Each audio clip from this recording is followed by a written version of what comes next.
Et salut à toi et bienvenue dans la seconde aire urbaine de France, Lyon.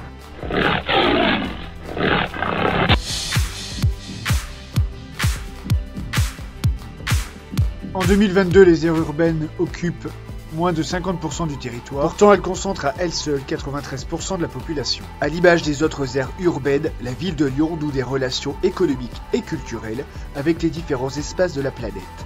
Elle profite ainsi pleinement de la mondialisation. Aujourd'hui, on va donc se demander quelles sont les dynamiques des aires urbaines dans une France mondialisée.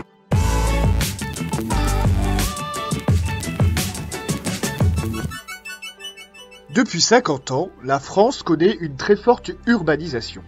La part des Français habitant en ville augmente constamment, provoquant la transformation des espaces ruraux en espaces urbains.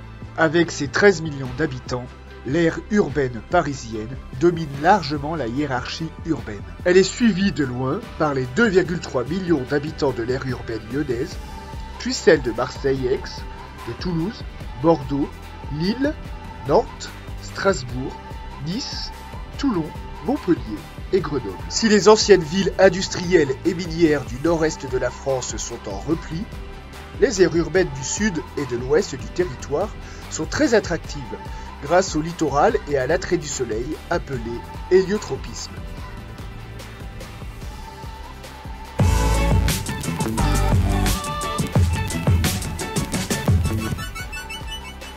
Quand on zoome sur chaque aire urbaine, elles sont composées de 3 espaces. D'abord une ville-centre, entourée de banlieues, formant ensemble une agglomération, appelée pôle urbain si on trouve plus de 5000 emplois.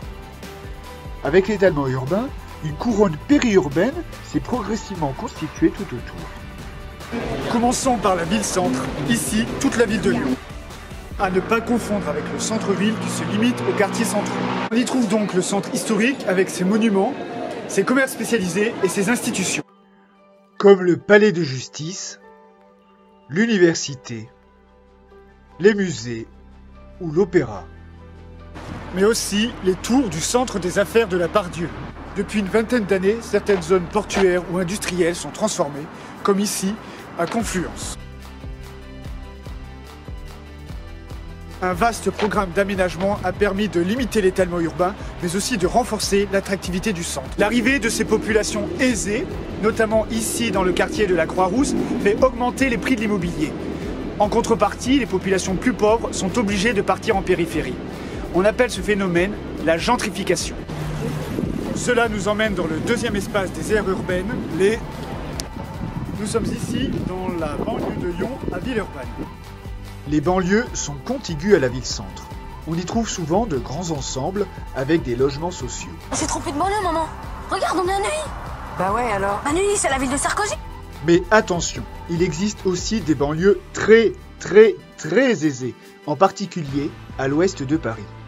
Quand l'urbanisation touche des espaces encore ruraux, on parle de périurbanisation. En effet, au-delà de l'agglomération, la couronne périurbaine s'étale toujours de plus en plus loin. Il est vrai que ces espaces sont bien moins desservis que les villes-centres. Attention, financièrement imbattable. On y trouve des pavillons beaucoup moins chers que des appartements en centre-ville, mais surtout, en bonus, vous profiterez d'un jardin incorporé. Ce nouveau cadre de vie est d'autant plus accessible avec la généralisation de la voiture qui permet de s'éloigner de plus en plus loin du centre-ville. Les grandes usines pétrochimiques qui ont besoin d'espace s'y installent également.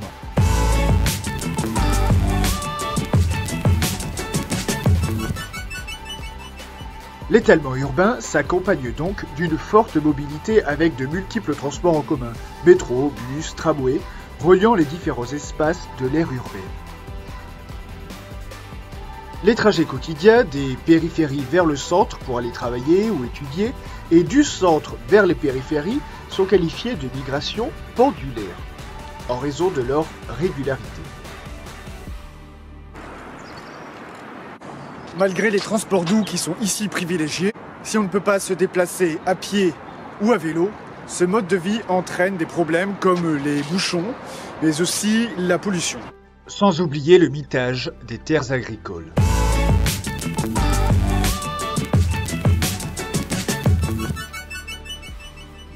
Avec la mondialisation, les grandes aires urbaines concentrent les emplois, comme ici, à La Part-Dieu, deuxième quartier d'affaires de France. C'est aussi un centre financier. La tour d'ailleurs, en forme de crayon, est le siège social de la banque LCL. Ce sont aussi des lieux de commandement avec des sièges d'institutions politiques comme la mairie.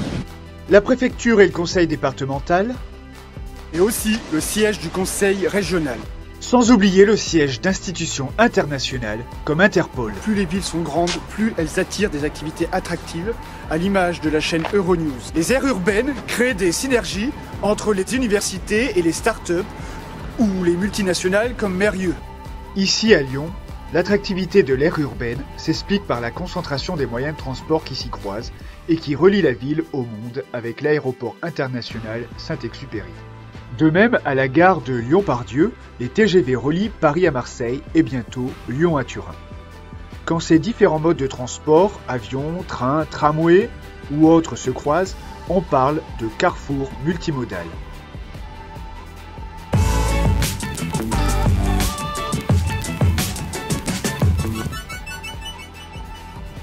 Au final, avec 93% de sa population vivant en ville, la France est bien un espace marqué par l'urbanisation. La part des Français habitant en ville augmente constamment, provoquant la transformation des espaces ruraux en espaces urbains. Celle-ci engendre un fort étalement urbain avec le développement d'habitats pavillonnaires au détriment des campagnes et des zones agricoles. Les mobilités quotidiennes ou pendulaires se développent au sein des villes, mais aussi entre les métropoles qui sont le cœur de la mondialisation. Enfin, les opérations de rénovation urbaine des centres-villes, mais aussi le développement des transports durables, permet de renforcer le centre des villes.